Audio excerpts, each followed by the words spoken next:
Most welcome my student. आज हम लोग फिर एक नए वीडियो के साथ मिल रहे हैं। आज हम लोगों की चर्चा होगी यूपी बोर्ड 2025 के कुछ महत्वपूर्ण प्रश्नों के बारे में। और बच्चों की परीक्षा चूँकि नज़दीक है, बस एक हफ्ते और बचे हुए हैं और सभी स्टूडेंट कमर कस के तैयार हो जाएं बोर्ड का पेपर देने के लिए। तो बाकी बचे हुए दिनों में हम लोगों की चर्चा जो है यूपी बोर्ड के क्वेश्चन से संबंधित होगी। तो पहला महत्वपूर्ण क्वेश्चन 3 नंबर का है और ये 3 नंबर में ज़्यादा पूछा गया है, कई साल पूछा गया है। इस क्वेश्चन का है, क्या कारण है कि एथिल क्लोराइड का क्लोरीन अति क्रियाशील है जबकि क्लोरोबेंजीन का क्लोरीन कम क्रियाशील होता है। कारण पूछ रहा है कि क्लोरोबेंजीन का क्लोरीन क्यों कम क्रियाशील होता है। तो इसके 3 मुख्य कारण हैं और 3 कारण 3 नंबर के होते हैं। पहला कारण क्या है? आंशिक द्विबंध की उपस्थिति। आंशिक द्विबंध की उपस्थिति।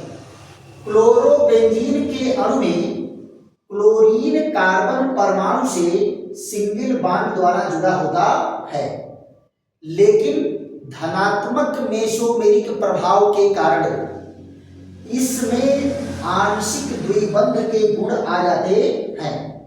आंशिक द्विबंध के गुण आने के कारण इसके बंध की मजबूती बढ़ जाती है और क्रियाशीलता घट जाती है। पहला तो कारण ये है। दूसरा कारण क्या है? दूसरा कारण है sp2 संकरित कार्बन। sp2 संकरित कार्बन की उपस्थिति और संकरित कार्बन की उपस्थिति। sp2 संकरित कार्बन की उपस्थिति। ध्यान दो बेटा, अगर हम लोग चर्चा करते हैं CH3 और CH और Cl, तो ये कार्बन परमाणु क्या है? sp3 संकरित है। और जब हम लोग क्लोरोबेंजीन का अध्ययन करते हैं तो बेंजीन के अणु में उपस्थित प्रत्येक कार्बन परमाणु sp2 संकरित होता है।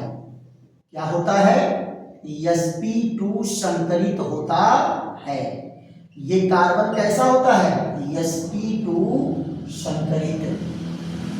तो संकरण में जैसे जैसे यश का गुण बढ़ता जाता है, ध्यान देने वाली बात है, संकरण में जैसे जैसे यश का गुण बढ़ता जाता है बंध की मजबूती बढ़ती जाती है। तो इसमें क्या है? यश का नेचर कितना है? यश का नेचर इसमें होता है 25% और p का नेचर कितना होता है? p ऑर्बिटल का नेचर होता है 75%। इसमें क्या है? यश का नेचर होता है कितना? यश का नेचर है 33.3% और p ऑर्बिटल का नेचर कितना होता है? p ऑर्बिटल का नेचर होता है 66.7%। तो यश का नेचर बढ़ने के कारण इस बंध की मजबूती बढ़ जाती है और क्लोरीन की क्रियाशीलता घट जाती है। पक्का? दूसरी चीज देखो यहां पर, तीसरा पॉइंट हम लोगों का क्या है? तीसरा पॉइंट है इलेक्ट्रॉन मेघ से घिरा होना। इलेक्ट्रॉन मेघ से घिरा होना, ये तीसरा कारण है, इलेक्ट्रॉन मेघ से घिरा होना। अब जब देखो इलेक्ट्रॉन मेघ से घिरा क्या है? ये क्लोरोबेंजीन का क्लोरीन अगर प्रतिस्थापित हो रहा है तो ये न्यूक्लियोफिलिक अभिक्रिया है। क्लोरोबेंजीन का क्लोरीन प्रतिस्थापित होना क्या है? न्यूक्लियोफिलिक अभिक्रिया है। यानी कोई न्यूक्लियोफाइल अगर अटैक करेगा तब क्लोरीन परमाणु निकल के यहां से जाएगा। अब न्यूक्लियोफाइल का मतलब क्या है? न्यूक्लियस को चाहने वाला। न्यूक्लियस को चाहने वाला मतलब क्या है? धनावेश को चाहने वाला। और धनावेश को कौन चाहेगा? जिसके ऊपर ऋण आवेश होगा। जिसके ऊपर क्या होगा? ऋण आवेश होगा। लेकिन आप जरा देखो, यहां अटैक कौन कर रहा है? यहां अटैक कर रहा है न्यूक्लियोफाइल। अटैक कौन करेगा? न्यूक्लियोफाइल। और न्यूक्लियोफाइल के पास क्या है? इलेक्ट्रॉन है। न्यूक्लियोफाइल के पास क्या है? इलेक्ट्रॉन है।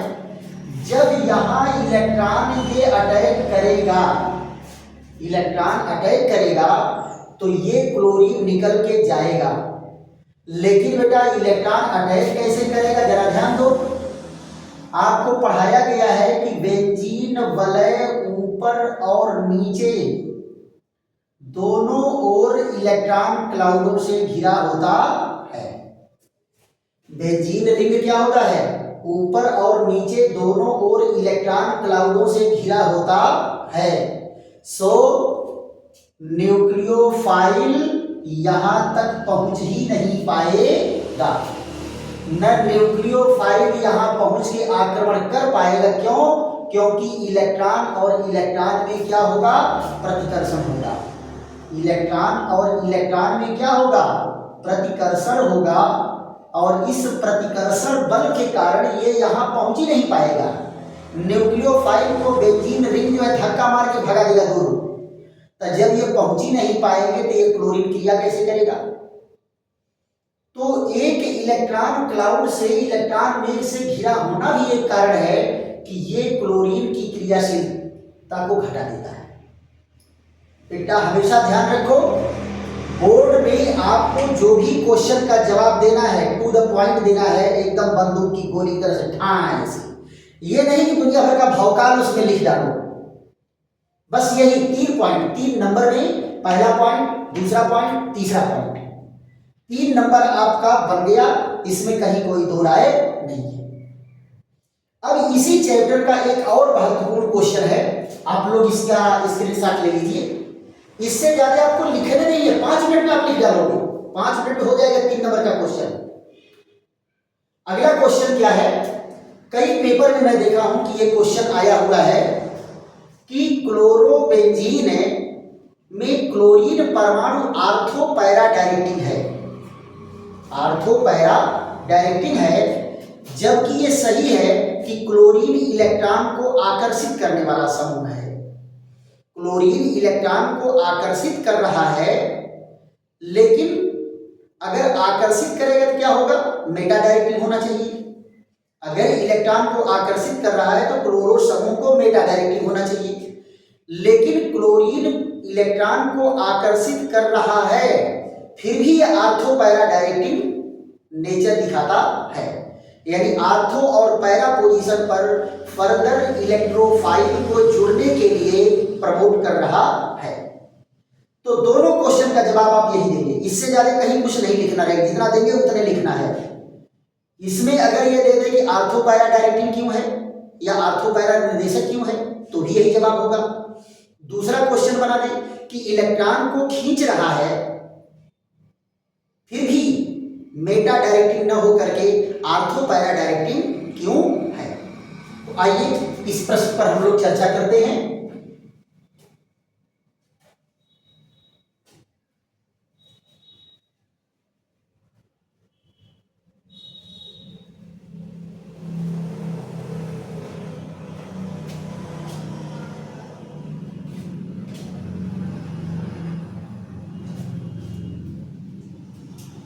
अगला क्वेश्चन हम लोगों का क्या है? क्वेश्चन नंबर 2, क्या कारण है कि क्लोरोबेंजीन, क्या कारण है कि क्लोरोबेंजीन। अब ये बिना वाक्य है क्या कारण है कि क्लोरोबेंजीन में क्लोरीन इलेक्ट्रॉन आकर्षी है, इलेक्ट्रॉन आकर्षी है, इलेक्ट्रॉन आकर्षी है। फिर भी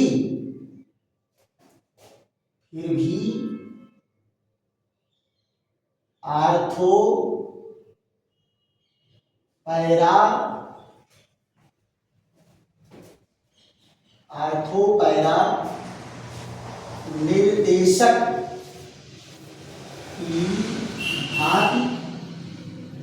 निर्देशक की भांति व्यवहार करता है। आर्थो पैरा निर्देशक की भांति व्यवहार करता है। अब देखो, इलेक्ट्रॉन आकर्षी अगर है क्लोरीन तो इसको मेटा डायरेक्टिव की तरह व्यवहार करना चाहिए, लेकिन फिर भी ये आर्थो पैरा निर्देशक की भांति व्यवहार करता है। इसका क्या कारण है? ये क्वेश्चन भी आपका कितने का है? 3 नंबर का। ये क्वेश्चन कितने नंबर का है? 3 नंबर का। देखो बेटा, आप लोगों को थियरी एक लाइन नहीं देना है और 5 मिनट के अंदर में 3 नंबर का क्वेश्चन आप बना दोगे। देखते हैं क्लोरोबेंजीन की आणविक रचना कैसी है। ये देखो, क्लोरोबेंजीन की आणविक रचना,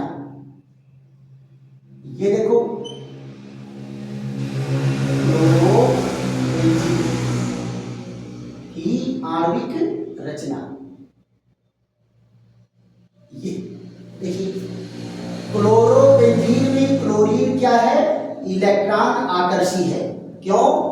क्योंकि क्लोरीन कार्बन से ज्यादा विद्युत ऋणीय है और ज्यादा इलेक्ट्रोनेगेटिव होने के नाते बॉन्ड के शेयर्ड पेयर्ड इलेक्ट्रॉन को अपनी ओर कुछ ज्यादा अट्रैक्ट करेगा और अपने ऊपर कुछ ज्यादा अट्रैक्ट करेगा तो क्लोरीन पर पार्शियल नेगेटिव चार्ज आ जाएगा और कार्बन पर पार्शियल पॉजिटिव चार्ज आ जाएगा। अब जरा ध्यान दो, ये पॉजिटिव चार्ज आ गया तो इसका मतलब क्या है कि रिंग में इलेक्ट्रॉन को घटा रहा है और जब इलेक्ट्रॉन यहां घटेगा तो धन आवेश बढ़ेगा। तो इसका मतलब एक धन आवेश को चाहने वाले को न्यूक्लियोफाइल अटैक करना चाहिए, लेकिन न्यूक्लियोफाइल अटैक नहीं करता। यही तो कारण बताना है। अब देखो, यहां पर क्लोरीन पर इलेक्ट्रॉन का घनत्व बढ़ गया और कार्बन पर इलेक्ट्रॉन का घनत्व कम हो गया। अब ये दिखाएगा क्या? धनात्मक मेसोमेरिक प्रभाव। धनात्मक मेसोमेरिक प्रभाव के कारण क्या करेगा? एक जोड़ा इलेक्ट्रॉन कार्बन को देगा तो ये बॉन्डिंग इलेक्ट्रॉन टूट के यहां जाएगा। क्यों? क्योंकि आपको बताया गया है कि कार्बन परमाणु पर एक बार में केवल 4 बंध ही बन सकता है। तो 5वां बॉन्ड अगर बनेगा तो कोई न कोई बॉन्ड टूटेगा और टूटेगा कौन? जो कमजोर होगा। टूटेगा कौन? जो कमजोर होगा। तो यहां देखो, इस डबल बॉन्ड में क्या है? एक सिग्मा बॉन्ड है, एक पाई बॉन्ड है। तो टूटेगा कौन?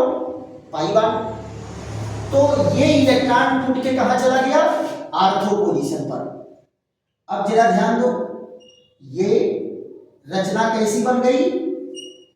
आर्थो पर एक जोड़ा इलेक्ट्रॉन आ गया, यहां डबल बॉन्ड, यहां डबल बॉन्ड और क्लोरीन कैसे जुड़ गया? क्लोरीन जुड़ गया डबल बॉन्ड से। अब इस पर क्या आ गया? आंशिक धन आवेश। क्या आ गया? आंशिक धन आवेश। और क्लोरीन अपने ऊपर धन आवेश उत्पन्न करके यह प्रभाव डाल रहा है, इसलिए इसको कहते हैं धनात्मक मेसोमेरिक प्रभाव। क्या कहते हैं? धनात्मक मेसोमेरिक प्रभाव। पिछले साल आप लोगों को कार्बनिक अभिक्रियाओं की क्रियाविधि वाले चैप्टर में यह पूरा डिटेल में पढ़ाया गया है। अब यहां जरा देखो, अगर ये जोड़ा इलेक्ट्रॉन यहां दे रहा है तो ये बॉन्ड टूट करके अपने पहले कंडीशन में चला जाएगा, और अगर ये इधर दे रहा है तो ये बॉन्ड टूट के यहां आ गया, अगली रचना बन गई। यहां देखो, अब की बार इलेक्ट्रॉन कहां आ गया, पैरा पोजीशन पर, ये क्लोरीन डबल बॉन्ड से, और यहां partial positive charge, double bond यहां, डबल बॉन्ड यहां। फिर देखो, अगर ये यहां देगा तो ये टूट के इस कंडीशन में चलाएगा, और इधर दिया तो ये टूट के यहां चला गया, तो आगे का स्ट्रक्चर बन गया। और इलेक्ट्रॉनों के वितरण में भिन्नता के कारण जो एक से अधिक रचनाएं प्राप्त होती हैं, इन सारी रचनाओं को क्या कहते हैं बेटा, इन सारी रचनाओं को कहते हैं अनुनाद रचना। क्या कहते हैं, अनुनाद रचना। अंग्रेजी में क्या कहते हैं, रेजोनेंस स्ट्रक्चर, रेजोनेंस स्ट्रक्चर। और रेजोनेंस स्ट्रक्चर प्रेजेंट करने वाले जो कंपाउंड है उनकी मूल रचना क्या होती है, उन सारी अनुनाद रचनाओं की संकर रचना होती है। क्या होती है, संकर रचना होती है, बीच की रचना होती है। क्लियर।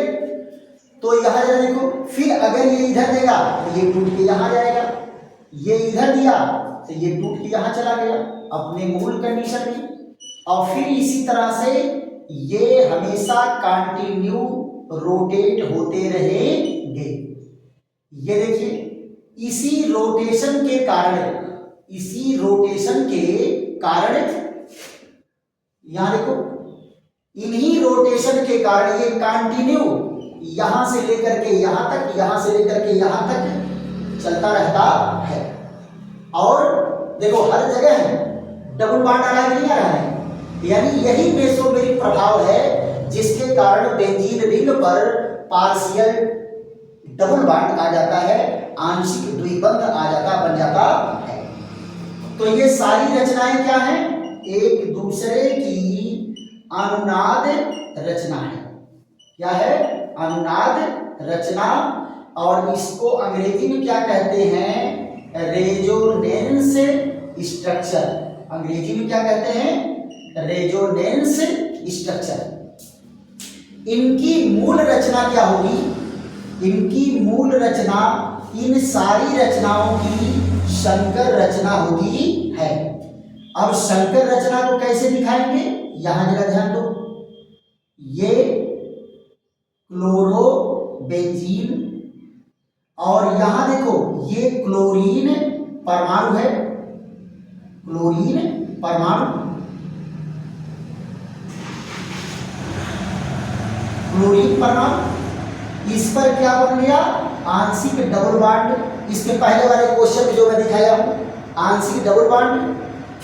क्लोरीन परमाणु पर क्या आ जाएगा, आंशिक पॉजिटिव चार्ज, और यहां पर क्या आ जाएगा, partial negative charge, partial negative charge, partial negative charge. अब जरा देखो बेटा, क्लोरीन का इलेक्ट्रॉन कहां कहां गया है, रिंग में जरा ध्यान दो, आर्थो पर गया है, पैरा पर गया है, फिर आर्थो पर गया है, भूल करके भी मेटा पर एक बार इलेक्ट्रॉन नहीं गया है।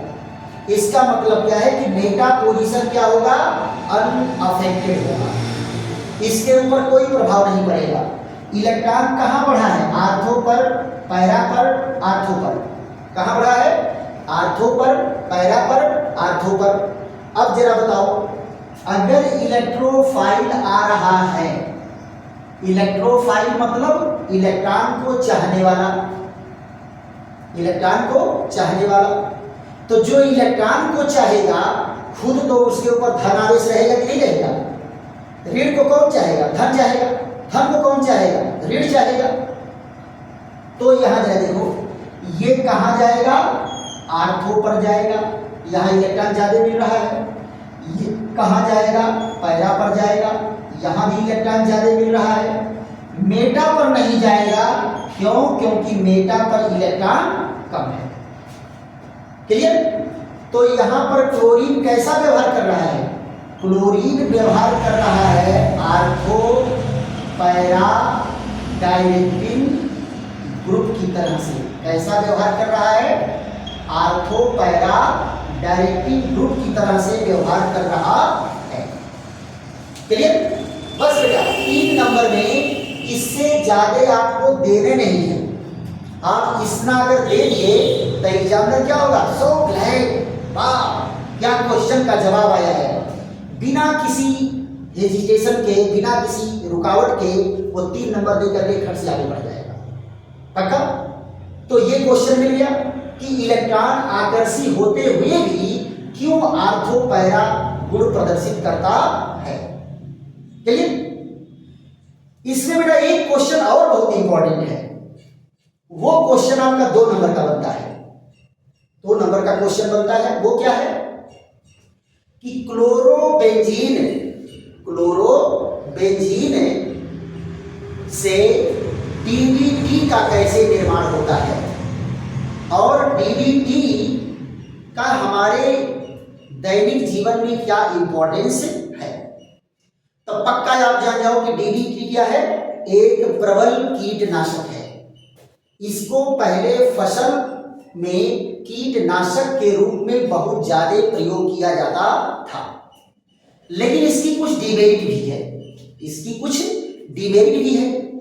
कारण क्या है कि इसको जब हम फसल पर छिड़काव करते हैं तो ये पौधों के द्वारा एब्जॉर्ब होकर के ये बायोमास में प्रवेश कर जाता है, और जब ये पौधों में प्रवेश कर जाएगा तो उनके फलों में, बीजों में जाकर के स्टोर होगा, और वही फल और बीज हम लोग जो है भोजन के रूप में लेते हैं।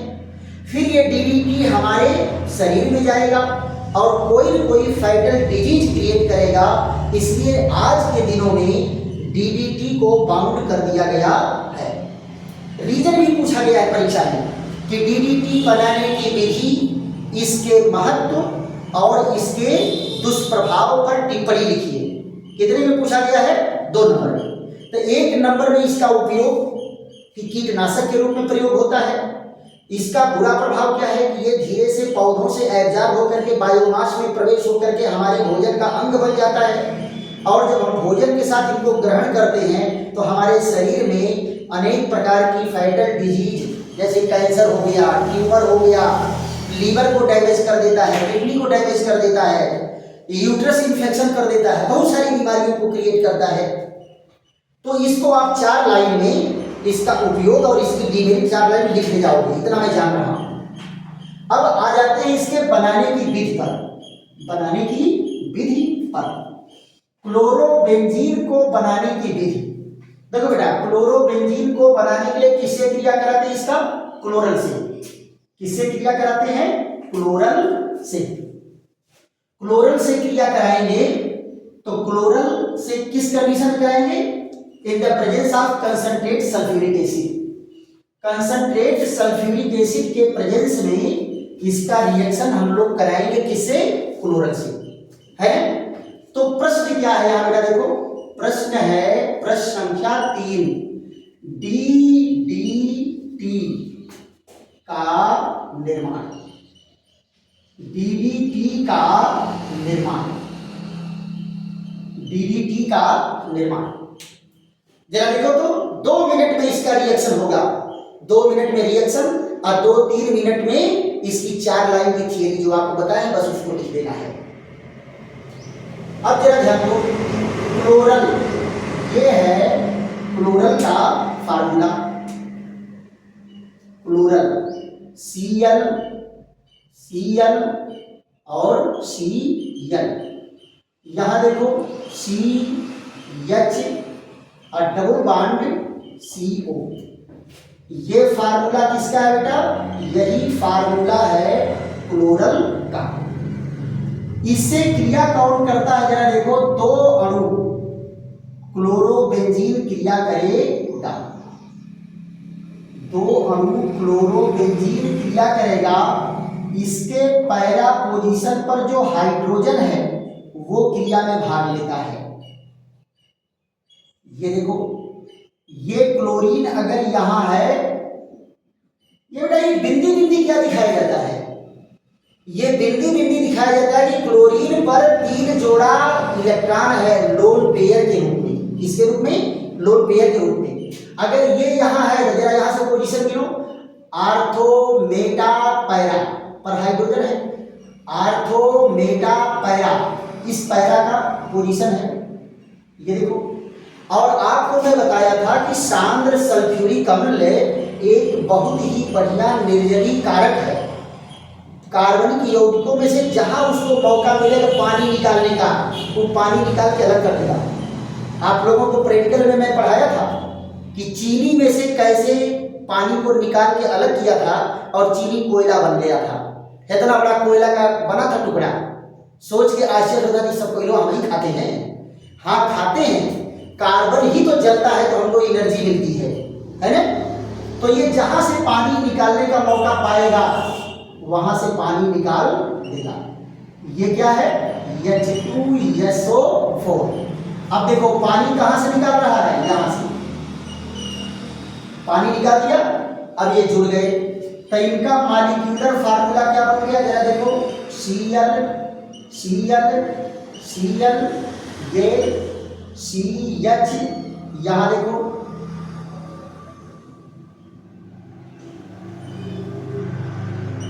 ये, यहां देखिए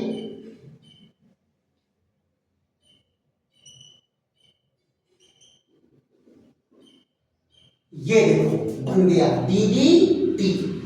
क्या बन गया? DDT।